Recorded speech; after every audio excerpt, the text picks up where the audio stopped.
This is what you're really looking for. It's really soft in the middle. It still has that crunch to it. You can hear that. A little ASMR. Ooh.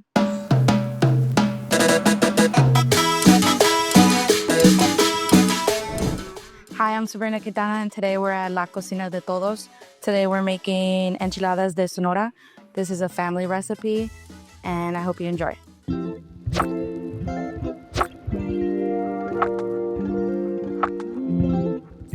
I picked this recipe because my dad has been asking me to make it for him, but he necessarily doesn't know the recipe, so we're gonna make it on camera and hopefully he can make it back at home in Los Angeles. So in this bowl we have guajillo chiles, some chile de árboles, which is really not traditional, but I love spice, so I'm gonna put some of that in there. Some garlic, a quarter of an onion. And this is just all for the sauce. We're gonna season with salt and oregano. And then the jalapenos here are just for show. I really love spice, so that's for later. The first thing we're gonna do is de-seed the chiles.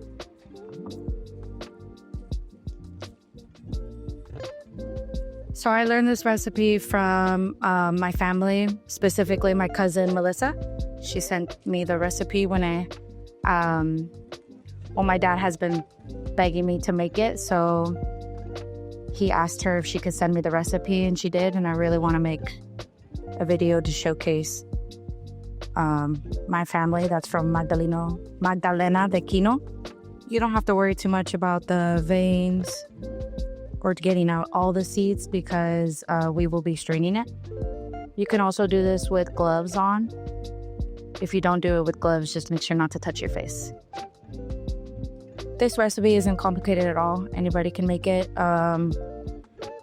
We have it usually every now and then. Rehydrating the dried chiles just makes it a little bit more, it makes it softer, so it's a more malleable to blend. You'll see the chiles start to loosen and soften with the hot water. As soon as the color will change a little bit, that's how you know it's done. I would say about 5 minutes if your water is really hot. I love to stir the pot. You can see it start to loosen up a little bit. We want it just a little bit more.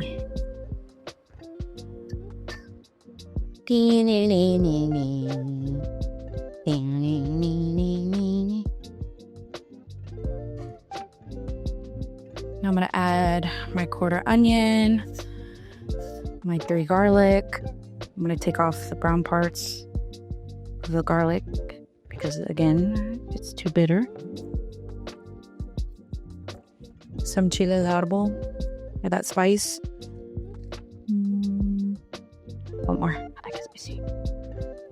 Salt. Pinch of Mexican oregano. You could break it up. And a little bit more. Now right here you can add caldo de pollo or water.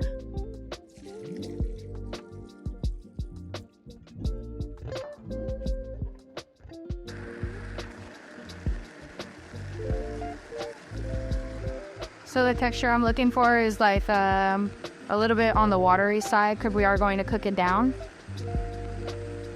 I want it to be dripping from the... Definitely more water at this point.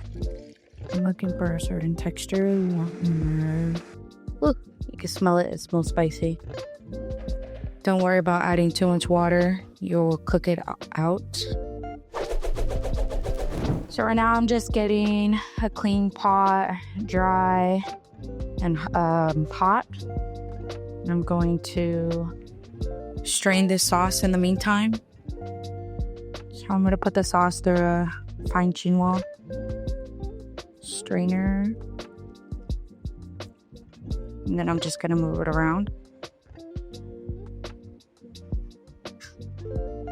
This is to create like a smooth sauce.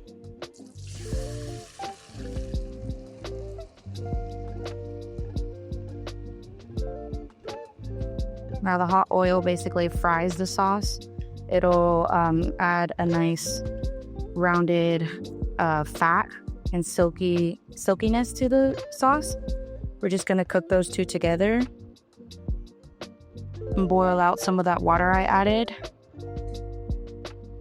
And the flavor is gonna change immensely. It's gonna take about 10 minutes if you're on high heat. Stirring it every couple of minutes. It'll go fast. While this is going, I'm gonna prepare my masa. So I'm just breaking up the masa a little bit. We have some cooked potato that I peeled and put through a ricer. It has a little bit of lemon zest and white pepper to it, just for flavor. I'm gonna put this in my masa, my dry masa, seasoned with a little bit of salt, some lemon zest, and white pepper. It's pretty simple. A ratio of the masa until I see that the potato is nice and incorporated, I would say about a minute. I'm gonna add a little bit of water because I can see that as I'm kneading, it's still dry. Yeah, so I'm just adding a little bit of cold water. And I'm gonna knead that in very slowly. Yeah, so the consistency that we're looking for is a little bit on the Play-Doh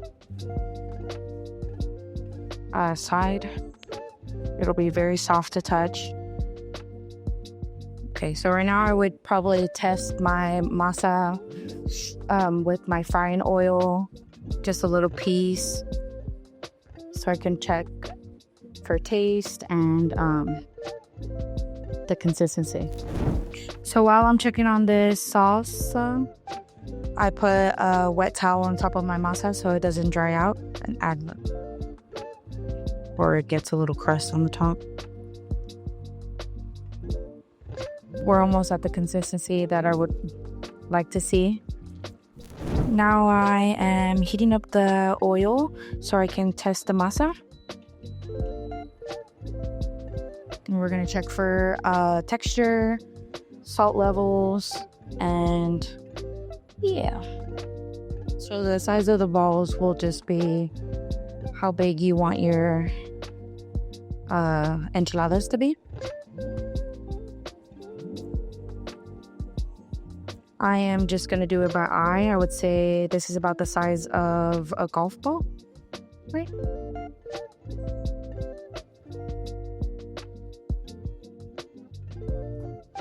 Now you can use a tortilla press at home if you have one, or a plate if you do not have one. I'm just gonna put it in the center. We're using plastic bags so that the masa doesn't stick. And then we're just gonna press.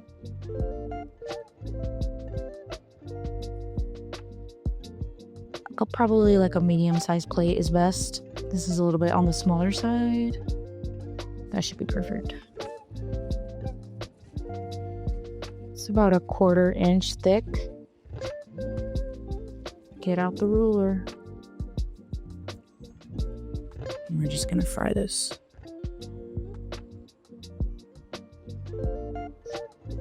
So I'm just gonna put the tortilla right in the fryer.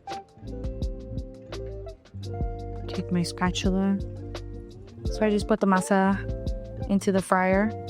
I'm gonna put my fish spatula underneath it so it doesn't stick. And then let that fry and hang out.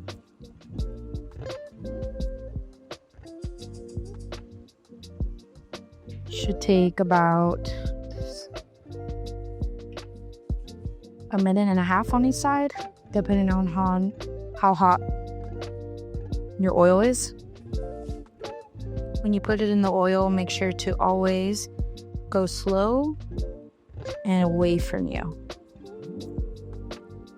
Don't be scared of the oil. It senses fear. So now that the tortillas are nice and crispy, You can see a nice golden color on it. Just drain some of that oil. I'm going to place it on a dry towel. So right now I'm just going to reheat the salsa that we're going to dip the tortillas in. This is what you're really looking for. It's really soft in the middle. It still has that crunch to it. You can hear that. A little ASMR. Ooh. I'm slicing these onions for garnish. Traditionally, for this recipe, you would want a green onion. But I have a white onion. So now that we have the tortillas, the salsa ready, and your garnishes, we are going to move on to plating. I'm going to dunk this in here. Make sure it gets covered fully.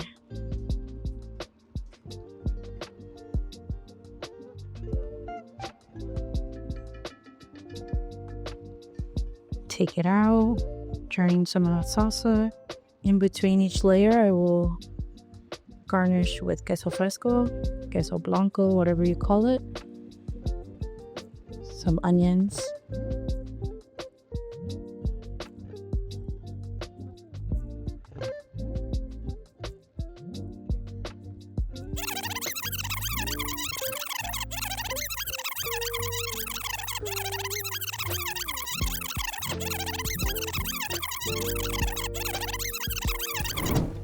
I'm going to garnish with some fresh kale.